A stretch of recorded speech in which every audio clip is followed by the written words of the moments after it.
ஓம் ஸ்ரீ வராகிதாயே போற்றி போற்றி, சிம்ம வாகினியே போற்றி. நல்லதே நினைப்போம், நல்லதே நடக்கும். சக்தி வராகியின் பிள்ளைகளுக்கு இந்த வராகி தாயின் ஆசீர்வாதம் என்றுமே முழுமையாக கிடைக்கும்.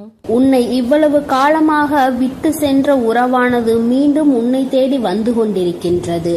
அவர் எதற்காக வருகிறார், ஏன் வருகிறார், உன் மீது உண்மையான அன்பு கொண்டு வருகிறாரா இல்லையா என்று சொல்கிறேன், கவனமாக கேள் என் தங்கமே. என் அன்பு பிள்ளையே, இன்று உன்னுடைய தாயானவள் உன் வாழ்க்கையை மீட்டெடுத்து உன் கைகளில் கொடுக்க வந்திருக்கின்றேன். என் தங்கமே, உன்னுடைய வாழ்க்கையானது உன்னை விட்டு பிரிந்து சென்று வெகு நாட்கள் ஆகிவிட்டது. என் பிள்ளை, நீயோ கண்ணீரில் அங்கு தத்தளித்து கொண்டிருக்கின்றாய். நம் வாழ்க்கை கடைசி வரையிலும் இவர்களோடுதான் தொடரும் என்று நினைத்தது இப்படி பாதியிலேயே நின்றுவிட்டது. இனிமேல் நமக்கென்று என்ன நம்பிக்கை இருக்கிறது என்று என் குழந்தை நீ சிந்தித்து கொண்டிருக்கின்றாய். என் தங்கமே, இப்பொழுது அந்த உறவு தான் சிக்கிய மாயவலையில் இருந்து மீண்டு வர தொடங்கிவிட்டார். என் குழந்தையே, உன் வாழ்க்கையை மீட்டெடுத்து அங்கு உன் கைகளில் நான் ஒப்படைப்பதற்காக இப்பொழுது வந்திருக்கின்றேன். என் குழந்தைக்கு மனதிற்கு சந்தோஷத்தை கொடுக்க வேண்டும் என்றுதான் உன் அம்மா நானும் ஆசைப்பட்டு இப்பொழுது வந்திருக்கின்றேன். நான் சொல்கின்ற விஷயங்களை கேட்டுவிட்ட பிறகு இதை நீ எப்படி எடுத்துக்கொள்ள வேண்டும், என்ன முடிவு எடுக்க வேண்டும் என்று நீயே சிந்தித்து ஒரு முடிவினை எடுக்க வேண்டும். என் தங்கமே, யாரும் எந்த விஷயத்தையும் உனக்கு சொல்லி புரிய வைக்க வேண்டிய அவசியம் கிடையாது. இந்த வாழ்க்கை உனக்கு இத்தனை நாட்களும் கற்றுக் கொடுத்த பாடங்களில் இருந்து எத்தனையோ அனுபவங்களை தெரிந்து கொண்டு விட்டாய். நிச்சயமாக நீ தெரிந்து கொண்ட ஒவ்வொரு விஷயங்களும் உன்னை எந்த அளவிற்கு பக்குவப்படுத்தி இருக்கிறது என்று ஒரு முறை நீ சிந்தித்தால் அம்மா சொல்கின்ற விஷயங்கள் எல்லாமே உனக்கு தெளிவாக புரியும். என் தங்கமே, உன் வாழ்க்கையை பற்றிய பயம் உனக்கு அதிகமாக இருந்து கொண்டிருக்கிறது. ஒருவரை சார்ந்து வாழ்ந்ததனால்தான் இன்று அந்த உறவு உன்னை விட்டு பிரிந்து செல்லும் பொழுது உன்னால் அதனை ஏற்றுக்கொள்ளவும் முடியவில்லை. தனியாக நின்று இந்த வாழ்க்கையை உன்னால் சமாளிக்கவும் முடியவில்லை. பிரச்சனைகள் தொடர்ந்து வந்து கொண்டே இருப்பதால் இந்த வாழ்க்கையில் என் பிள்ளை நீ தவித்து நின்று கொண்டிருக்கின்றாய். உன்னுடைய தவிப்பு அடங்குவதற்கு முன்பாகவே இன்று இந்த தாயானவள் உனக்கான அந்த உறவை மீட்டு மீண்டும் உன்னிடத்தில் ஒப்படைக்க வந்திருக்கின்றேன். அதற்கான நல்ல வாக்கினை கொண்டு என் தங்கமே நான் வந்திருக்கின்றேன். அதனால் இந்த பதிவினை முழுமையாக கேள். என் தங்கமே, உன்னை விட்டு பிரிந்து சென்ற உறவு எங்கே சென்றது, அங்கே அவர்களுக்கு என்ன நேர்ந்தது என்பதையும் முழுமையாக நீ தெரிந்து கொள்ள வேண்டும். ஏனென்றால் இந்த வாழ்க்கையில் அவர்கள் கற்று தேர்ந்த சில விஷயங்களை நீ தெரிந்து கொள்ள வேண்டும் அல்லவா? ஒரு உறவு உன்னை இந்த அளவிற்கு காயப்படுத்தி உன்னை தத்தளிக்க விட்டு சென்றிருக்கிறது என்றால் இதனால் என்ன பலன் கிடைத்தது, என்ன லாபத்திற்காக அல்லது எந்த மன நிம்மதிக்காக அவர்கள் விட்டு சென்றார்கள் என்பதனை நீ தெரிந்து கொள்ள வேண்டும் அல்லவா? என் தங்கமே, இந்த சூழ்நிலையில் நிச்சயமாக என் குழந்தை நீ அதை தெரிந்து கொண்டால் உன்னுடைய மனதிற்கு நிச்சயமாக மிகப்பெரிய தெளிவு கிடைக்கும். என் பிள்ளையே, மனதளவில் எந்த ஒரு விஷயத்திற்காக இத்தனை நாள் நீ கலங்கி நின்றாயோ அந்த விஷயத்திற்கான மிக பெரிய தெளிவினை இந்த தாயானவள் இன்று உனக்கு கொடுக்க போகின்றேன். காரணம் என்னவென்றால் உண்மை தெரியாமல் உறவை நினைத்து வருந்தி கொண்டிருக்கிறாய். அதைதான் இன்று அம்மா உனக்கு தெரிய வைக்க முயற்சி செய்கின்றேன். என் தங்கமே, நீ நம்பிய உறவானது தேடி சென்றது இன்னொரு உறவை. அது மட்டுமல்லாமல் அங்கே அவர்களுக்கு இதைவிட சந்தோஷமான வாழ்க்கை இருப்பதாக நினைத்து உன்னை விட்டு அங்கே சென்றிருக்கிறார்கள். அவர்களுக்கு அங்கே என்ன பலன் கிடைத்தது என்று கேட்பாயானால் அங்கே முதலில் நல்ல ராஜ வாழ்க்கை தான் அவர்களுக்கு கிடைத்தது. அந்த ராஜ வாழ்க்கையை சந்தோஷமாக வாழ்ந்து கொண்டிருக்கின்ற நேரத்தில்தான் அவர்கள் வாழ்க்கையில் விழுந்தது மிக பெரிய பிரச்சனை. யாரை நாடி சென்றார்களோ, உன்னை விட்டு எப்படி இன்னொரு உறவை நாடி சென்றார்களோ அதுபோல அவர்கள் நாடி சென்ற உறவு உன் உறவை விட்டு வேறொரு உறவை தேட ஆரம்பித்து விட்டது. வாழ்க்கையில் ஏமாற்றம் என்றால் என்ன, அவமானங்கள் என்றால் என்னவென்பதை தெரிந்து கொள்ள வேண்டும் அல்லவா? மிகவும் எளிதாக ஒருவருக்கு துரோகத்தை செய்து விட்டேன், அதனினுடைய பலனை அடையாமல் விட்டால் எப்படி? அந்த பலனை தான் அவர்கள் அடைவதற்கு இன்று என்று தயாராகி இருக்கின்றார்கள்.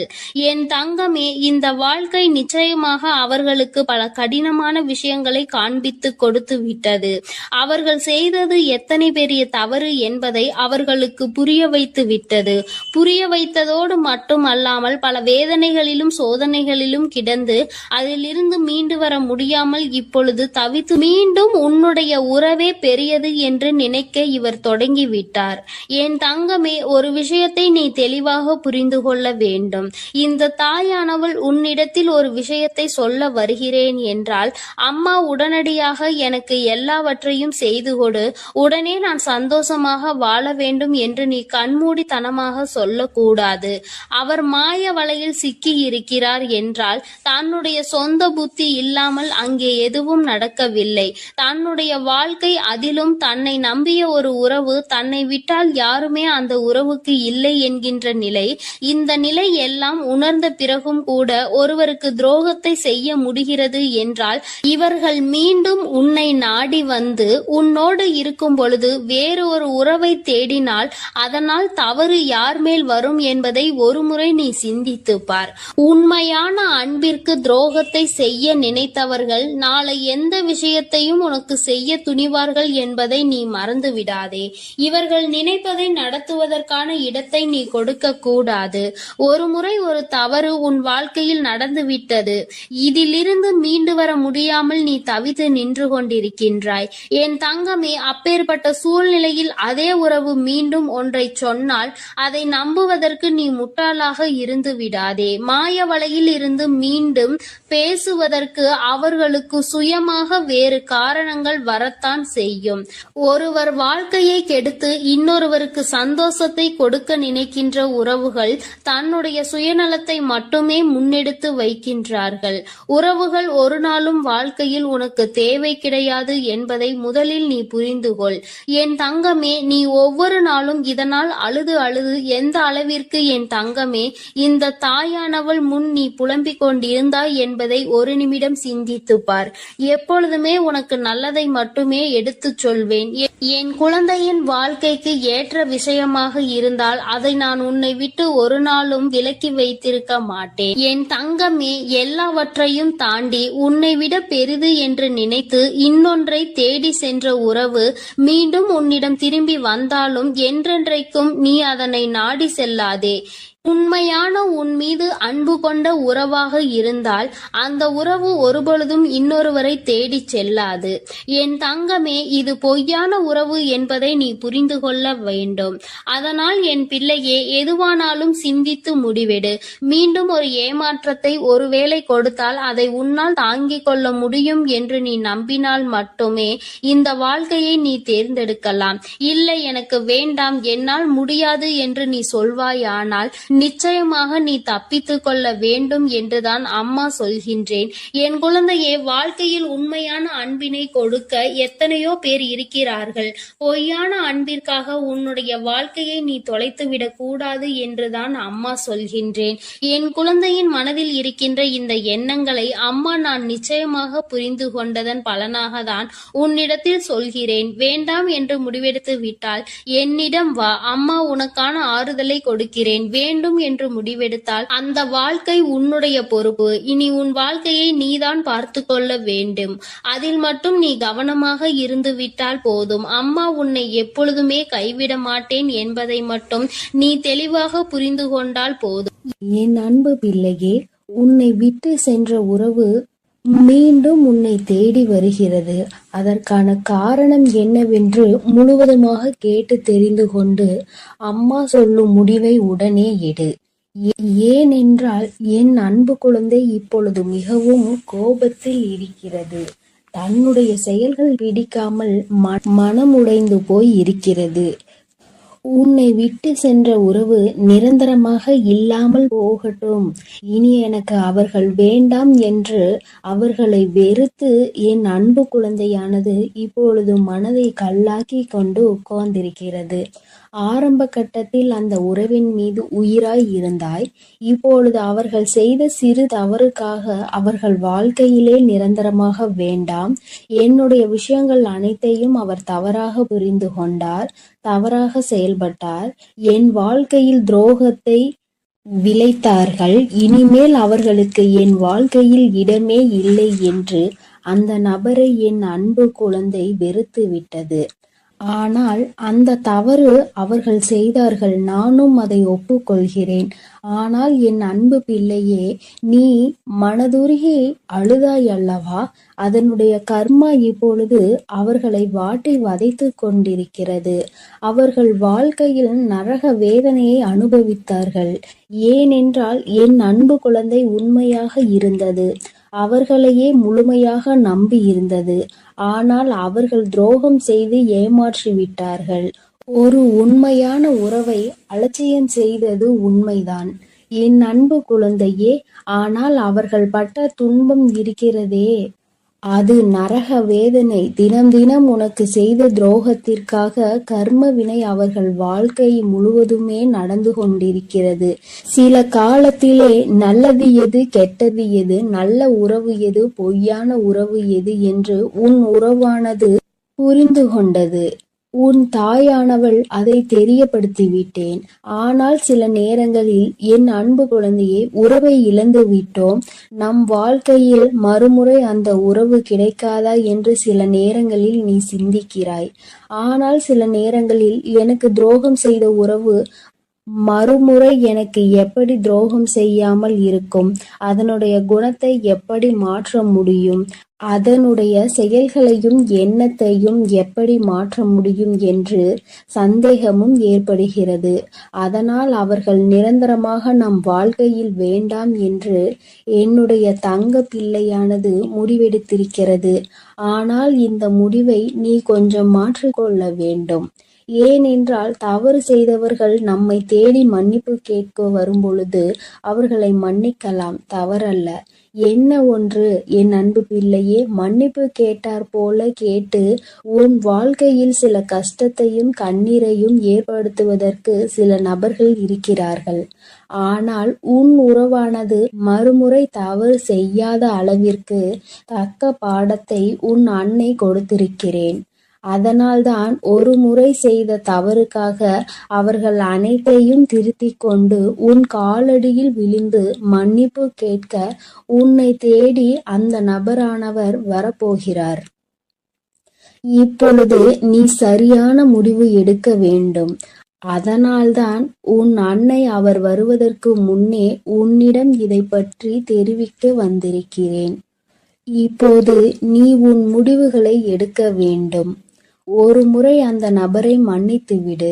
ஏனென்றால் தவறு செய்வது மனிதனுடைய இயல்புதான். ஆனால் தாயும் பிள்ளையாய் இருந்துவிட்டு வைராகியம் என்பதை நீ உன் மனதில் வைத்து கொண்டிருந்தால் அங்கு வெறுப்பு அதிகமாக உன் வாழ்க்கையில் வந்துவிடும். இவர் நல்லவரா கெட்டவரா என்று தெரியவில்லை. எவரை பார்த்தாலும் கோபப்படுகிறாய். அந்த கோபத்தால் நல்ல விஷயங்களை கூட சில நேரங்களில் இழந்து விடுகிறாய். என் அன்பு பிள்ளையே, புரிந்துகொள். ஒரு சில நபர் உனக்கு துரோகம் செய்கிறார்கள், ஏமாற்றுகிறார்கள் என்றால் அனைத்து நபருமே ஏமாற்றக்கூடிய நபர் கிடையாது என்பதை நீ புரிந்து கொள்ள வேண்டும், தெரிந்து கொள்ள வேண்டும். உன் மனம் உடைந்தது உண்மைதான். துரோகம் செய்த நபரால் நீ ஏமாற்றப்பட்டது உண்மைதான். ஆனால் அதற்கெல்லாம் பதிலடி கொடுத்துதான் உன் காலடியில் நான் அவர்களை விழ வைப்பேன் என்று நீ கண்ணீர் வடிக்கும் பொழுது உனக்கு உறுதியளித்திருந்தேன். மறுமுறை நீ என்னை சந்தேகப்படுகிறாய். அவர்கள் முழுமையாக திருந்தினால்தான் உன் காலடியில் வந்து விழுவார்கள் என்பதை நீ மறந்து விட்டாயா? இப்பொழுது நீ அந்த நபரை ஏற்றுக்கொள்ளவில்லை என்றால் அவர்களுடைய வாழ்க்கை என்பது பாதை மாறி, பயணம் மாறி தவறான பாதையில் சென்றுவிடும். அதனால் வரட்டு கௌரவம் பிடிக்காது.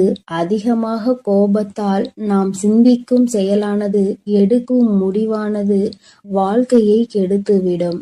அதனால் உன் அன்னை சொல்லும் வார்த்தைகளை முழுமையாக நம்பி உன்னை தேடி உன் காலடியில் வந்து விழுகிறார்கள் என்றால் ஒரு முறை அவர்களுக்கு வாய்ப்பை கொடு. மீறி அவர்கள் தவறு செய்கிறார்கள் என்றால் அவர்களுக்கு நான் மிகப்பெரிய தண்டனையை நிச்சயமாக கொடுப்பேன்.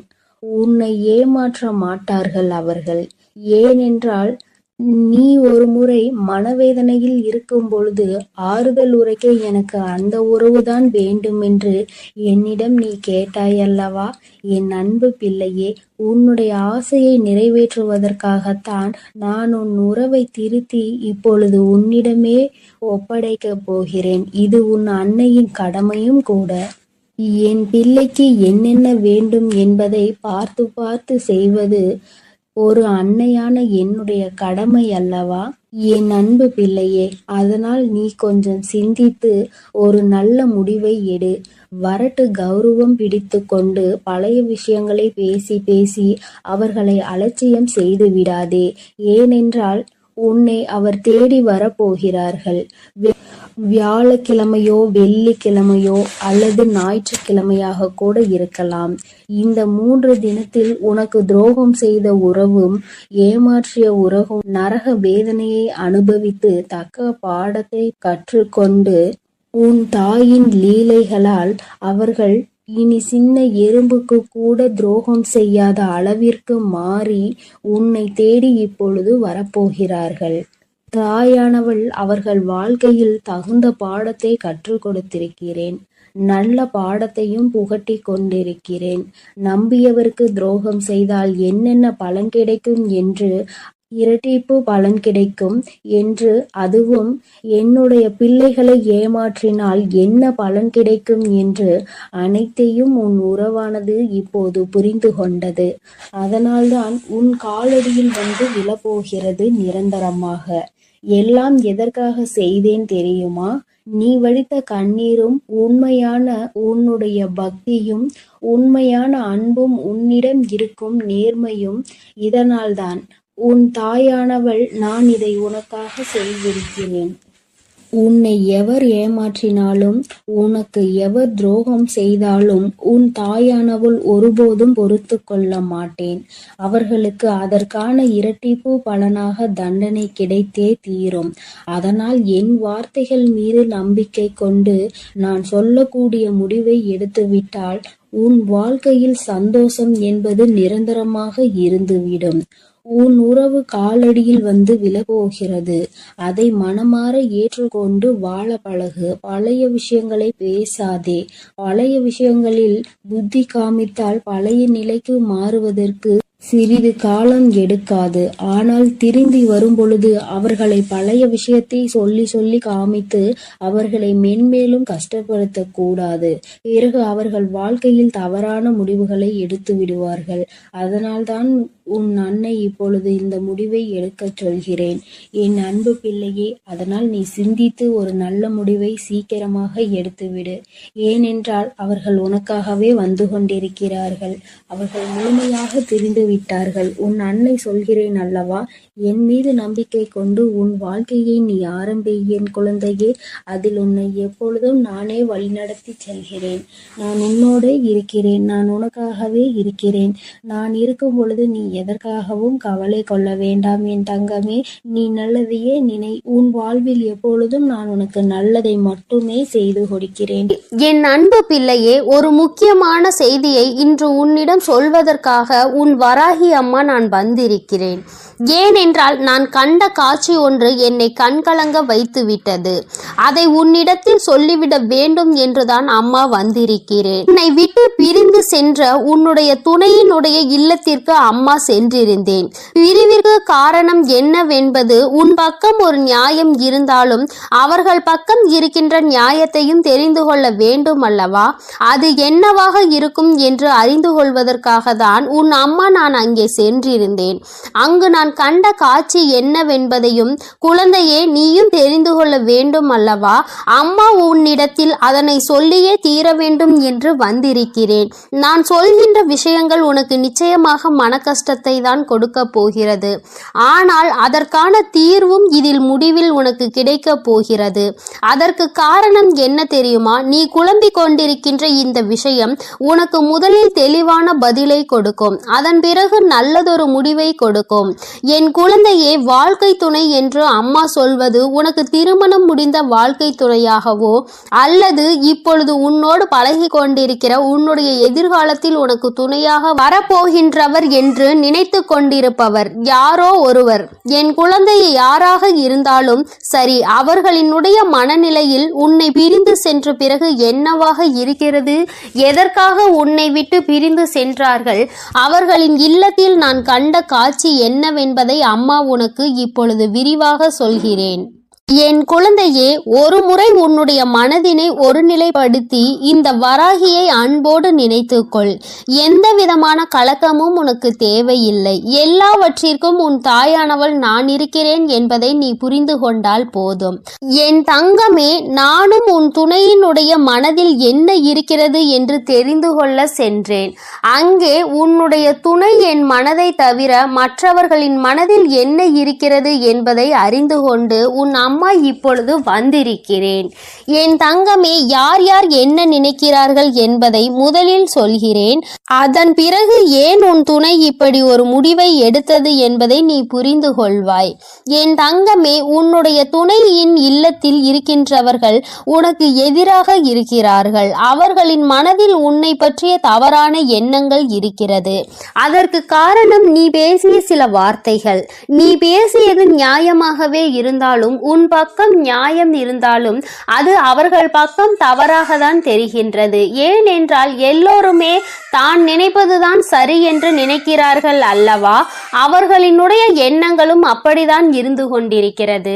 என் தங்கமே, அது மட்டும் அல்ல, அவர்களுக்குள் ஏற்பட்ட அந்த எதிர்மறையான எண்ணத்தை உன்னுடைய துணையின் மனதில் விதைத்து கொண்டிருக்கிறார்கள். அதிகமாக உன்னுடைய துணையின் மனதில் தேவையில்லாத விஷயங்களை கலந்து கொண்டிருக்கிறார்கள். உன்னுடைய துணையோ தவறாக உன்னை பற்றி நினைப்பதற்கு என்னென்ன வழிகள் இருக்கிறதோ அத்தனை வழிகளையும் அவர்கள் கொடுக்கும் பொழுது இவரும் அப்படி இல்லை என்று சொல்லாமல் அந்த விஷயத்தை காது கொடுத்து கேட்டுக்கொண்டிருக்கின்றார். என் தங்கமே, உன்னுடைய வாழ்க்கையில் இது போன்ற ஒரு விஷயம் நடக்கிறது என்னும் பொழுது என் குழந்தை அதை உன்னால் ஏற்றுக்கொள்ள முடியாது என்பது நான் நன்கு அறிந்த விஷயம்தான். ஆனால் இவையெல்லாம் நடக்கும் பொழுது உன்னுடைய துணை அமைதி காத்ததற்கு என்ன காரணம் என்பதையும் தெரிந்து கொள்ள வேண்டும் அல்லவா? எத்தனைதான் நீ அவருக்கு உயிராக இருந்தாலும் அவர்களினுடைய குடும்பம் என்று வரும்பொழுது அங்கே அவர்களினுடைய மனது சிறிதும் தடுமாற்றம் அடையத்தான் செய்கிறது. ஏனென்றால் நீ பேசிய வார்த்தைகள் அவர்களுக்கு வேதனையை கொடுத்தது என்று உன் துணையிடம் சொல்லும் பொழுது உன்னுடைய துணை என் மனதும் பெரிது சஞ்சலம் படத்தான் செய்கிறது. நம்முடைய வாழ்க்கை துணையாக காலம் முழுவதும் வரக்கூடியவர்கள் இப்பொழுதே நம் குடும்பத்தினருக்கு இடையே இத்தனை பிரச்சனைகளை ஏற்படுத்தி விட்டால் நாளை எப்படி இங்கே வந்து ஒற்றுமையாக இருக்க முடியும் என்று அவர்கள் நினைக்கிறார்கள். என் தங்கமே, அவர்களினுடைய எண்ணங்களை தவறு என்று முழுமையாக சொல்லிவிட முடியாது. நீ செய்தது சரி என்றும் முழுமையாக சொல்லிவிட முடியாது. அம்மா சொல்வது சரிதானே என்று ஒருமுறை நீ சிந்தித்து பார். என் தங்கமே, நீ நியாயமாகவே பேசியிருந்தாலும் ஆனால் யாரை பேசினோம் என்பதில் சிறிது கவனம் இருக்க வேண்டும். என் தங்கமே, உன்னுடைய வாழ்க்கை துணையினுடைய சம்பந்தப்பட்டவர்களாக இருக்கும் பொழுது சிறிதளவு கவனம் தேவை. அதற்காக அம்மா நீ நியாயத்தை எடுத்து சொல்லக்கூடாது என்று சொல்லவில்லை. அதற்கான சரியான நேரத்தை நீ எதிர்பார்த்து நிற்க வேண்டும் என்றுதான் அம்மா சொல்கிறேன். சூழ்நிலைகள் உனக்கு சாதகமாக இல்லாத பொழுது நீ பேசியதுதான் இத்தனை பிரச்சனைகளுக்கும் காரணமாக மாறிவிட்டது. இப்பொழுது அது எந்த அளவிற்கு வந்து நிற்கிறது என்று பார்த்தாயா? உன்னை உன் துணையிடம் இருந்து பிரிக்கின்ற அளவிற்கு திட்டம் தீட்டுகின்ற அளவிற்கு இந்த விஷயம் தொடங்கிவிட்டது. என் தங்கமே, எதுவாக இருந்தாலும் உன்னுடைய துணை காத்த அந்த அமைதிக்கு காரணம் நீ அவர்களின் பேச்சையும் மீறி பேசிவிட்டாய் என்கின்ற ஒரு வருத்தம். மற்றபடி அவரின் மனதை அங்கே மாற்றுகின்ற முயற்சிகள் எதுவும் அவரிடத்தில் எடுபடவில்லை. அதை அவர் காது கொடுத்தும் கேட்பது போல உட்கார்ந்து கொண்டிருக்கிறார் என்பதற்காக மேலும் மேலும் பேசிக்கொண்டே அவரினுடைய மனநிலையை மாற்ற முயற்சிகள் நடக்கிறது. ஆனால் இது பயனளிக்காது என்பதனை இப்பொழுது அவர்களுக்கு உணரத் தொடங்கிவிட்டார்கள். இருந்தாலும் நம்மால் ஆன முயற்சிகளை செய்து பார்ப்போம் என்று செய்து கொண்டிருக்கிறார்கள். சரி, அவர்கள் செய்வதை செய்துவிட்டு போகட்டும். ஆனால் உன்னுடைய உண்மையான அன்பு, உன்னை என் மீது நீ கொண்டிருக்கின்ற நம்பிக்கை நிச்சயமாக அவரினுடைய மனதை ஒரு நாளும் மாற்றிவிடாது. அவர்களினுடைய எண்ணங்கள் முழுவதும் அவசரப்பட்டு பேசிவிட்டாய் என்கின்ற வருத்தம்தானே தவிர அவரிடத்தில் எந்த ஒரு ஆலோசனைகளையும் கேட்கவில்லையே என்கின்ற மன கஷ்டம்தானே தவிர உன் மீது எந்தவிதமான கோபதாபங்களும் அவருக்கு இல்லை. என் தங்கமே, அதனால் இந்த உறவு மீண்டும் தொடரப்போகின்ற உறவு. இந்த பந்தம் மீண்டும் உன்னோடு காலம் முழுவதும் வரப்போகின்ற பந்தம். அதனால் உனக்குள் எந்த விதமான கலக்கங்களும் தேவை கிடையாது. மற்றவர்களினுடைய எண்ணங்கள் உனக்கு எதிராக இப்பொழுது இருக்கிறது. ஆனால் என் தங்கமே, உன்னுடைய சூழ்நிலை மாறும் பொழுது நிச்சயமாக அவர்களின் மனநிலையும் தானாகவே மாறிவிடும். எப்பொழுது ஒரே பிடியில் நின்று கொண்டிருக்க முடியாது.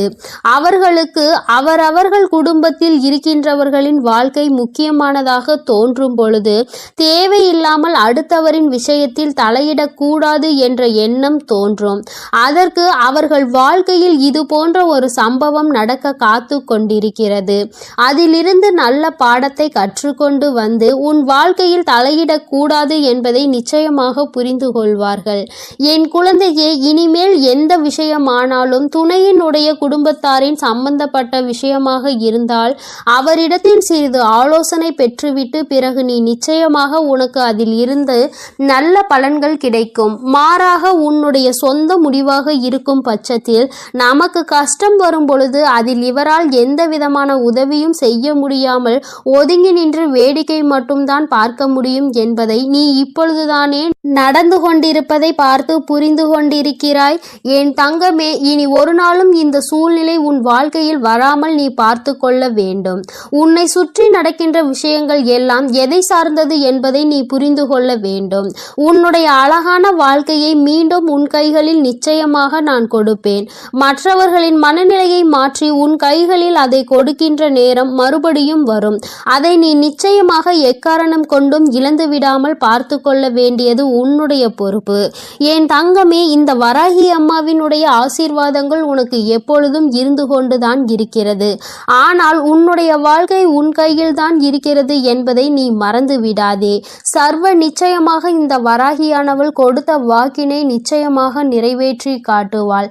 நான் உன் வாழ்க்கையை உன் கைகளில் கொடுக்கிறேன் என்று சொல்லி இருக்கிறேன் அல்லவா? சர்வ நிச்சயமாக உன் வாழ்க்கையை நான் உன் கைகளிலேயே ஒப்படைப்பேன். அதுவரையிலும் நீ சற்று பொறுமையாக நம்பிக்கையோடு காத்திருந்தால் மட்டும் போதும். நடப்பது எல்லாமே உன் வாழ்க்கையில் நிச்சயமாக நல்லதாக மட்டுமே. என் அன்பு குழந்தைக்கு இந்த சக்தி பிரித்யங்கராவின் அன்பும் ஆசீர்வாதமும் முழுவதுமாக கிடைக்கும். ஓம் ஸ்ரீ பிரித்யங்கரா தேவியே போற்றி போற்றி. ஓம் ஸ்ரீ பிரித்யங்கரா தேவியே போற்றி போற்றி.